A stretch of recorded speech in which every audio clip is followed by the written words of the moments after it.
Buonasera a tutti, benvenuti a questa nuova puntata di Effetto Sera Talk Show sul social. Innanzitutto chiediamo scusa per ieri, ho avuto problemi tecnici, quindi non siamo potuti andare in onda come ogni solito, ogni giovedì. Parliamo invece oggi è venerdì e ovviamente ci prepariamo psicologicamente al scontro diretto di domenica. Si gioca alle 15, Cagliari Calcio contro Parma, Serie A, partita veramente importante per l'obiettivo salvezza di entrambe le formazioni. Si gioca alla Unipol Domus, come ho detto prima, ore 15, sarà una domenica importante. Certo, si arriva da una partita insomma, tra luci e ombre, tra il dolce e il salato o il dolce e l'amaro, a seconda dei punti di vista, contro la Lazio. Una sconfitta che ha fatto male per come è arrivata, con una squadra che ancora una volta comunque costruisce ma non finalizza, per motivi diversi, vuoi per la stanchezza degli attaccanti, vuoi per la scarsa precisione, vuoi per gli errori difensivi, che comunque continuano ad esserci, e questa è una costante, ma soprattutto è stata una settimana importante perché si è chiuso il calciomercato. Ecco, da questo punto di vista, come sempre e come accade ogni sessione di mercato, la tifoseria si divide in due parti. Quelli che ovviamente dicono il Cagliari aveva semplicemente bisogno di così sistemare in qualche modo puntellare quella che era proprio la rosa. Ricordiamoci, sono andati via Azzi, Vietesca e la Padula, e sono arrivati due giocatori in totale, uno Caprile che ha già visto il suo esordio sul campo del Milan e il giocatore rumeno Coman, che francamente io non conosco, che è arrivato con le stimate di giocatore d'attacco, di attaccante, mentre invece sulle pagine dei giornali di oggi si parla di esterno. Quindi a questo punto mi viene da capire se davvero è paragonabile a una seconda punta, magari vicino a Piccoli, nel senso uno accanto all'altro in posizione centrale, o se è stato preso per essere una delle alternative ai vari Zortea, Felici e Luvumbo. Luvumbo che potrebbe, ma al momento è più no che sì, sedersi in panchina proprio domenica contro il Parma. Detto questo, è un Cagliari, dicevamo, che è comunque la parte diciamo, della tifoseria che al momento non è convinta dalla campagna acquisti di riparazione del Cagliari, rimane molto molto scettica. Una squadra, ma anche le parole del post partita di Davide Nicola lasciavano pochi spazi a dubbi, ed erano le stesse parole definite, dette in maniera diversa da quelle che nei 2 anni precedenti aveva detto Claudio Ranieri. E quindi a questo punto mi viene da chiedere se la campagna acquisti viene fatta o no con l'avallo del tecnico, con l'ausilio del tecnico, oppure c'è un progetto un parolone, ma comunque esiste un modo di pensare da parte all'interno, diciamo, del quadro dirigenziale, e poi gli allenatori devono ovviamente intervenire o fare, lavorare sulla base del materiale che la società mette a disposizione del tecnico che guida la squadra in quel momento. Tutto legittimo, tutto giusto, per carità, però ragionando insomma, per quello che anche il passato ha insegnato, credo che fosse importante accogliere qualche indicazione da parte dell'allenatore, soprattutto se lui è il responsabile della guida tecnica, e che se, facendo tutti gli scongiuri del caso, le cose non dovessero andare bene, è evidente che lui è il responsabile primario. Però vedremo, magari Coman, ce lo auguriamo tutti, sarà la vera sorpresa di questo campionato e di Serie A. Vedremo se sarà della partita già domenica, perché è a Milano Lato e quindi farà parte sicuramente dei convocati. Chi non molla la presa è sicuramente il pubblico. Alla Unipol Domus è già previsto il tutto esaurito, questo per far capire a tutti la delicatezza di questo tipo di incontri.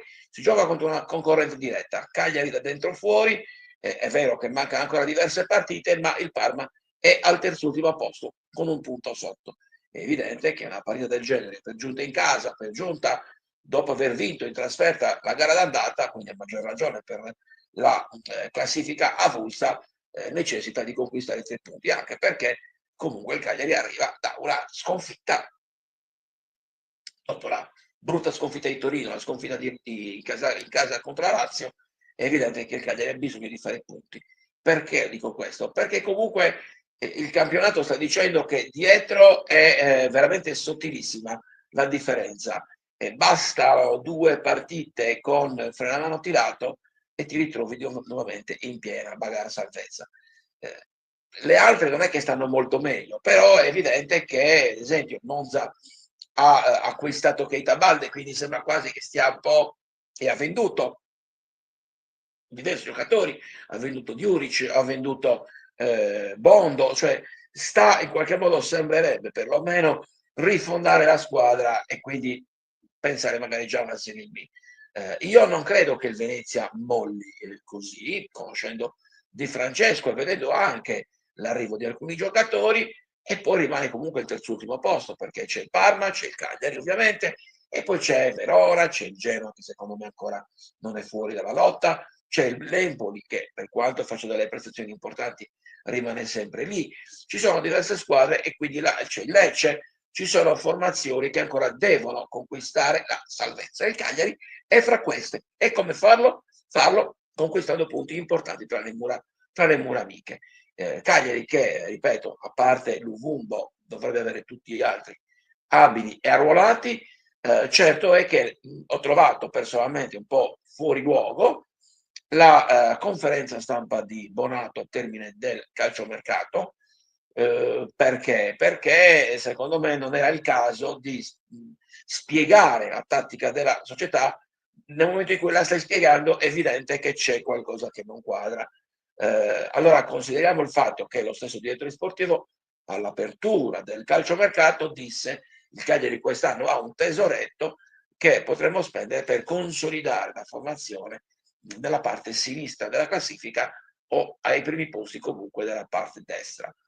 Ciò non sta avvenendo, ci auguriamo ovviamente che questa sia una fase di passaggio per poi avere una serie positiva da qui fino alla fine del torneo, però evidentemente l'idea di dover fare una conferenza stampa per specificare perché solo 2 acquisti, io l'ho trovata un po', diciamo un po' sbagliata. Spiego anche perché fondamentalmente tu, se tu spieghi, evidentemente ti vuoi far perdonare qualcosa, o comunque chiarire la posizione con Davide Nicola, che ricordiamoci nel post Cagliari-Lazio disse io giocatori li ho chiesti ma di fatto non sono arrivati, o comunque quelli che sono arrivati non sono stati scelti da me. L'esempio è stato proprio il giocatore rumeno che ha detto il mister rossoblu l'ho visto solo in cassetta, in filmato, con un filmato. Però, ripeto, ci fidiamo degli osservatori, ci fidiamo delle intuizioni del direttore sportivo, però è una cosa, è un percorso sempre uguale, è un qualcosa che si ripete negli anni. Ecco, credo che sia importante che, se davvero si parla di progetto, e l'esempio massimo è quello di Gasperini all'Atalanta, si debba costruire con l'avallo e con il consiglio da parte dell'allenatore. Ecco, certo, quest'anno magari è andata così, anche perché Davide Nicola è subentrato a Ranieri, quindi non c'è un discorso pregresso. Mi auguro che a salvezza intascata si possa ragionare. Certo è che alcune considerazioni si possono fare, come ad esempio la conferma di Prati, come il fatto di aver rinunciato a dare in prestito un giocatore come Kingston, e magari appunto abbiamo visto con la Lazio gli ultimi minuti. Aver dato la Padula significa dare più spazio a Pavoletti, io mi auguro non sempre solo gli ultimi 5 minuti. Ci sono oppure il fatto di aver rifiutato offerte per Marin e aver dato via Tesca, dando spazio maggiore a Palomino e Obert in veste di centrale difensivo. anche perché sappiamo che Mina non sempre è in ottime condizioni, insomma c'è il flessore e il polpaccio che ogni tanto fanno le bizze. Sarà stata una scelta che pagherà, noi ce l'auguriamo, però lo stesso Nicola ha sottolineato che alcuni ruoli, come quello del terzino destro, è scoperto e quindi si è pensato appunto di dare a Zortea le chiavi da terzino destro, che l'ha svolto, perché ricordo che a Salerno Zortea, Nicola lo fece giocare terzino destro, però un giocatore che in questa stagione si è dimostrato così importante in fase offensiva, beh, ridurlo a fare il terzino o peggio comunque fare il pendolo lungo tutta la fascia lo troverei un po' un autogol. Certo, se fosse una questione di emergenza, magari la singola partita, poi ripeto, magari scopriamo che Coman è davvero così forte e a quel punto Zordia può tranquillamente fare l'esterno basso di difesa.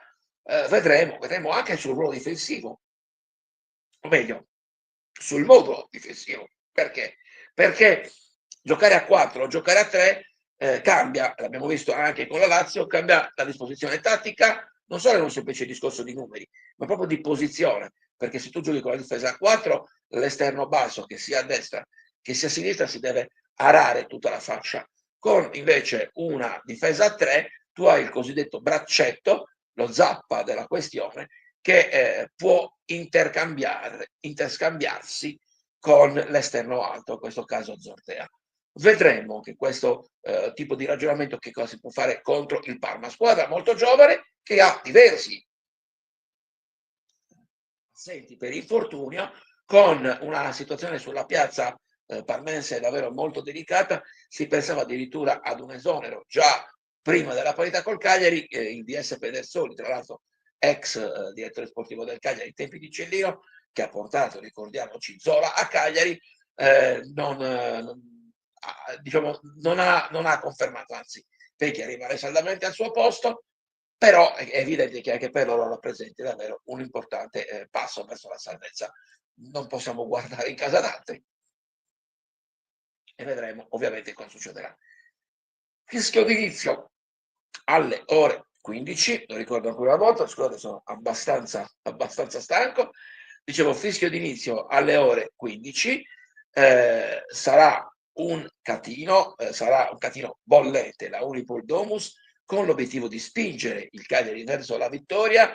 Certo è che, per quanto, ricordo ancora una volta, non sia decisiva, è comunque fondamentale conquistare punti salvezza. Il Cagliari non se lo può più permettere di fare punti salti, di lasciare punti per strada, e lo dico anche perché la maggior parte degli scontri diretti si stanno svolgendo adesso in casa, quindi devi approfittare. Cagliari che per ora ha vinto appena 3 partite tra le mura amiche e quindi per forza devi costruire la salvezza in casa. Cagliari che comunque in ogni partita almeno un gol lo subisce, serve finalmente una chiusura dei pali e della difesa. Caprile in questo senso è una garanzia, si sta dimostrando un ottimo acquisto, però è evidente che ci sono comunque troppe amnesie difensive nel corso della stagione, sia con Sherry sia con Scuffet e poi magari forse nel caso del secondo gol con la Lazio anche di Caprile.